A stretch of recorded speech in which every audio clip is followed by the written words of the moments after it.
2025-এর Rakhi Bandhan. School থেকে আমি সৌভিকের সাথে চলে গেলাম রাখি কেনার জন্য, কারণ অনেক কটা রাখি কেনার ছিল। আমার নিজের জন্য, দিয়া পরাবে তার জন্য, মা পরাবে তার জন্য। তো সব পছন্দ করে রাখি কিনে, আর রাখি দোকানে ভালোই ভিড় হয়েছে।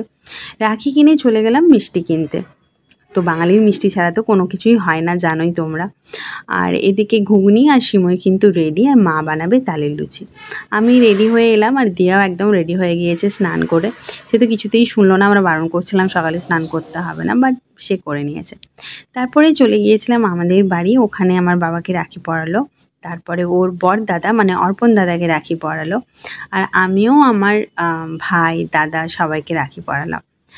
এই দিনটাতে না সত্যি কথা দাদাকে খুব মিস করি, কিন্তু কিছু করার থাকে না, অনেকটা দূরে থাকে, আসা তো পসিবল নয়। তাও তো চেষ্টা করে প্রত্যেক বছরই বলতে গেলে ভাইফোঁটাতে আসে, সেটাই আমার কাছে অনেক বড় পাওয়া। আর আমি সবসময় যেখানেই থাকি, যত দূরেই থাকি, সবসময় চাইবো আমার সব দাদা ভাই সবাই যেন সুস্থ থাকে, ভালো থাকে, জীবনে অনেক শান্তিতে থাকে, কারণ শান্তি জীবনে ভীষণ দরকার। আর এটা হচ্ছে আমার গিফট, কারণ রাখি বলে কথা, ভাইফোঁটা বলে কথা। আর ভাইফোঁটাতে রাখিতে কিন্তু বোনেরা গিফট ছাড়া কোনো কথা বলবে না, হ্যাঁ। যাই হোক, মজার কথা বললাম। তো এখানে দুটো গিফটের বক্স দেখছো, একটা অ্যাকচুয়ালি দিয়ার জন্য দিয়ার ভাই পাঠিয়েছে, আর একটা হলো আমার দাদা পাঠিয়েছে। তো চলো দেখাই তোমাদেরকে কি এসেছে। খুব দুটো সুন্দর জিনিস।